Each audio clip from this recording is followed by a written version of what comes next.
কাৰ্ডবিলাক দেখিছে মাননীয় মুখ্যমন্ত্ৰী ডাঙৰীয়াই আজি প্ৰেছ মিট দি পেলাই গৌৰৱ গগৈ পাকিস্তানৰ লগত লিংক আপ কৰা কথাটো সম্পূৰ্ণভাৱে আপোনালোকক অৱগত কৰিছে। গতিকে আজি আমি ভাবোঁ গৌৰৱ গগৈ পাকিস্তানী এজেণ্ট, তাৰ বাবে আমি ভাৰতীয় জনতা পাৰ্টি সমূহ কাৰ্যকৰ্তাই আজি এটা শোভাযাত্ৰা উলিয়াইছোঁ। ইয়াত গৌৰৱ গগৈ অসমত থাকিব নালাগে, go back Gaurav Gogoi Pakistani agent, ইয়াত স্থান নাই। গতিকে আমি তাকে এটা জুলুচ ইয়াত আমি ৰাইজক সজাগতা কৰিবৰ কাৰণে, কিয়কি পাকিস্তানী এজেণ্ট আমাৰ মাজত থাকিলে কি হ'বলৈ গৈ আছে আপোনালোকে দেখিছে।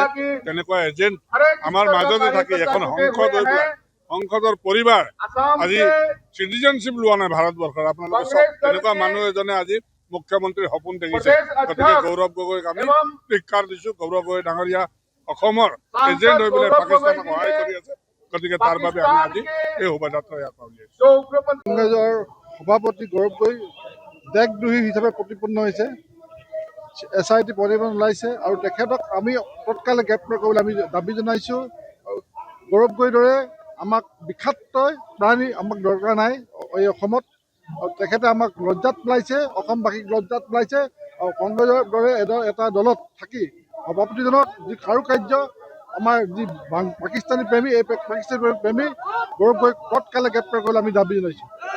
ভাৰতীয় জনতা পাৰ্টি ৰাজ্যিক সমিতিৰ নিৰ্দেশমৰ্মে তিনিচুকীয়া জিলাখনৰ বিভিন্ন প্ৰান্তৰ পৰা ভাৰতীয় জনতা পাৰ্টীৰ কাৰ্যকৰ্তাসকলে যি কংগ্ৰেছৰ নেতা গৌৰৱ গগৈ পাকিস্তানৰ ISI এজেণ্টৰ লগত মিতিৰালি কৰি যিটো দেশৰ সাৰ্বভৌমত্বৰ ওপৰত যিটো ভাবুকি আনিছে, তাৰ বিৰোধত তাৰ প্ৰতিবাদত আজি আমি ভাৰতীয় জনতা পাৰ্টীয়ে আমি এটা প্ৰতিবাদী সমদল উলিয়াই আমাৰ প্ৰতিবাদ আমি সাব্যস্ত কৰিছোঁ। আৰু গৌৰৱ গগৈ ডাঙৰীয়াক আমি সকীয়াই দিব বিচাৰিছোঁ। ভাৰতবৰ্ষত থাকি অসম মুলুকত থাকি তেখেতে ISIৰ দৰে এটা সন্ত্ৰাসবাদী সংগঠনৰ পোষকতা কৰা অৰ্গেনাইজেশ্যনৰ লগত যি মিতিৰালি কৰি তেওঁলোকে যিটো দেশদ্ৰোহী তাৰ যিটো প্ৰমাণ দিছে। গতিকে আগন্তুক দিনত যে গৌৰৱ গগৈ ডাঙৰীয়াক ৰাইজে কেতিয়াও এই ক্ষেত্ৰত গ্ৰহণ নকৰে, তাৰ কাৰণে মই আহ্বান জনাইছোঁ। আৰু লগতে তেখেতৰ পত্নী, তেখেতৰ পুত্ৰই ভাৰতীয় নাগৰিকত্ব আজিলৈকে গ্ৰহণ নকৰাটো নিশ্চয় এটা ৰহস্যজনক বিষয়। গতিকে আমি ভাৰতীয় জনতা পাৰ্টি আমি কাৰ্যকৰ্তা হিচাপে আমি কংগ্ৰেছৰ নেতাসকলৰ এনে যিটো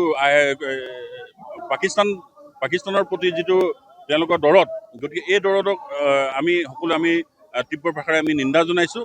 আৰু আজি আমি এই প্ৰতিবাদী কাৰ্যসূচীৰ জৰিয়তে আমাৰ নিজৰ প্ৰতিবাদ আমি সাব্যস্ত কৰিছোঁ। এটা বিশাল প্ৰতিবাদী কাৰ্যসূচীত অংশগ্ৰহণ কৰিছোঁ। আপোনালোকে দেখিছে তিনিচুকীয়া চহৰৰ মাজমজিয়াত গোটেই জিলাখনৰ দলীয় কৰ্মকৰ্তাসকল ইয়াত গোট খাইছে। আৰু এই বিশাল প্ৰতিবাদী কাৰ্যসূচী হাতত লোৱাৰ মূল কাৰণটো হৈছে গৌৰৱ গগৈ যি এজন ISI এজেণ্ট হয়। আজি গৌৰৱ গগৈ ISI এজেণ্ট হয় আৰু এইটো প্ৰমাণিত হৈছে। তেখেতৰ পৰিয়ালৰ 4জনৰ সদস্যৰ ভিতৰত 3জনেই ভাৰতীয় নাগৰিক নহয়।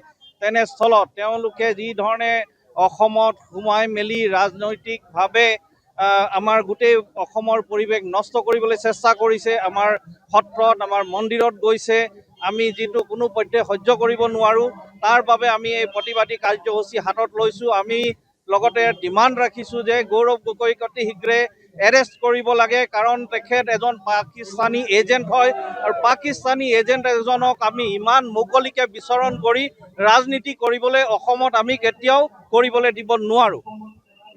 খন্তেক আগতে মাননীয় মুখ্যমন্ত্ৰী ডক্টৰ হেমন্ত বিশ্ব শৰ্মা ডাঙৰীয়া অসমবাসী তথা ভাৰতবাসীলৈ ইতিমধ্যে এক প্ৰেছ বিবৃতিৰ যোগে তেওঁ অৱগত কৰিছে যে এই গৌৰৱ গগৈ বোলা ব্যক্তিজনে কিদৰে ভাৰত বিৰোধী কাম কৰিছে।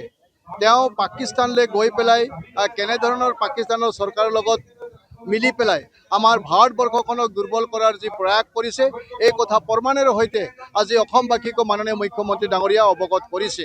তো গতিকে এই কথাবিলাক জনাৰ পাছত কোনো কাৰণতে আচলতে গৌৰৱ গগৈ ডাঙৰীয়া এনেধৰণৰ ঘূৰি ফুৰিবলগীয়া পৰিৱেশত যাতে তেওঁ নাথাকে, তেওঁক যাতে অতি শীঘ্ৰে জেলৰ হাজতলৈ যাতে প্ৰেৰণ কৰা হয়। কাৰণ তেওঁ বাহিৰত থাকিলেই তেওঁ পুনৰ অসমখনক অশান্তি কৰিবৰ কাৰণে, তেওঁ ভাৰতবৰ্ষখনক অশান্তি কৰিবৰ কাৰণে তেওঁ নিজৰ কামত লিপ্ত হ'ব। তো গতিকে ইতিমধ্যে অসমত বসবাস কৰা প্ৰত্যেকটো জাতি জনগোষ্ঠীয়ে সজাগ হৈছে, সচেতন হৈছে। কাৰণ এই গৌৰৱ গগৈৰ দৰে মানুহৰ কাৰণেই আজি অসমখনত আমাৰ বহুকেইটা জিলাত আমি অসমীয়া ভাষা হেৰুৱাই পেলাইছোঁ। গৌৰৱ গগৈ নিচিনা মানুহৰ কাৰণেই বহুকেইটা জিলাত আমি অসমীয়া ভাষা সংস্কৃতি আমি হেৰুৱাই পেলাইছোঁ। বহুকেইটা জিলাত আমি খিলঞ্জীয়া লোকসকলৰ অধিকাৰ হেৰুৱাই পেলাইছোঁ। তো গতিকে এই গৌৰৱ গগৈ নিচিনা মানুহে যদি এনেধৰণৰ ঘূৰি ফুৰে তেতিয়াহ'লে তেওঁলোকে অসমখনক নিক্ষেপ কৰিব ই খাটাং। আৰু সেইকাৰণেই গৌৰৱ গগৈ ডাঙৰীয়া অসমৰ স্বাৰ্থত তেওঁক অতি শীঘ্ৰে জেললৈ প্ৰেৰণ কৰিব লাগে বুলি তিনিচুকীয়াবাসী হৈ পেলাই আমি এক দাবী উত্থাপন কৰিছোঁ। আজি আমাৰ ভাৰতীয় জনতা পাৰ্টি তিনিচুকীয়া জিলা সমিতিৰ উদ্যোগত আজি আমি গৌৰৱ গগৈৰ বিৰুদ্ধে যি বিশাল প্ৰতিবাদী সমদল উলিয়াইছোঁ। আমি এই সমদলৰ যোগেদি অসম চৰকাৰক এটা দাবী জনাইছোঁ যাতে যি ভাৰত বিৰোধী কামত জড়িত আমাৰ অসম কংগ্ৰেছ প্ৰদেশৰ সভাপতি তথা যোৰহাট লোকসভা সমষ্টিৰ সাংসদ গৌৰৱ গগৈৰ বিৰুদ্ধে আছে। আপোনালোকে গম পাইছে যে আমাৰ অসমৰ মুখ্যমন্ত্ৰী ডক্টৰ হিমন্ত বিশ্ব শৰ্মা ডাঙৰীয়াই তেখেতৰ প্ৰেছ বিবৃতিত জনাইছে যে তেখেতৰ গৌৰৱ গগৈৰ পত্নী পাকিস্তানীৰ লগত জড়িত। আৰু পাকিস্তান আপোনালোকে জানে আমাৰ ভাৰতবৰ্ষৰ চিৰবৈৰী শত্ৰু দেশ হিচাপে আমি প্ৰত্যেকেই জানো। আৰু সেই দেশৰ লগত ISIৰ লগত জড়িত গৌৰৱ গগৈৰ পত্নীৰ লগতে গৌৰৱ গগৈ সেই ISIৰ লগত জড়িত যে যি ভাৰতৰ বিৰোধী কামবিলাকত তেখেতসকলে উদগনি জনাই আছে।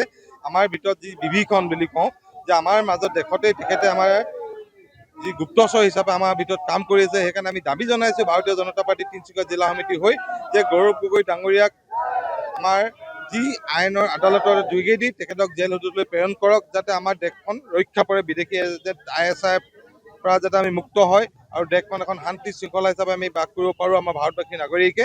এই আশা ৰাখিম যে ভাৰত বিৰোধী যি আমাৰ বিদেশী ৰাষ্ট্ৰ পাকিস্তান ISIৰ লগত আমাৰ গৌৰৱ গগৈ যি সম্পৰ্ক আছে সেই সম্পৰ্ক ৰোধ কৰিবলৈ হ'লে আমি প্ৰত্যেকেই জোট বান্ধি পেলাই গৌৰৱ গগৈক আমি জেল হাজতলৈ প্ৰেৰণ কৰিব লাগিব। তেতিয়া আমি ভাৰতবৰ্ষখন আমি এখন বিদেশী ৰাষ্ট্ৰৰ পৰা মুক্তভাৱে আমি বিচৰণ কৰিব পাৰিম বা আমি মুক্তভাৱে বচাই ৰাখিব পাৰিম। ধন্যবাদ।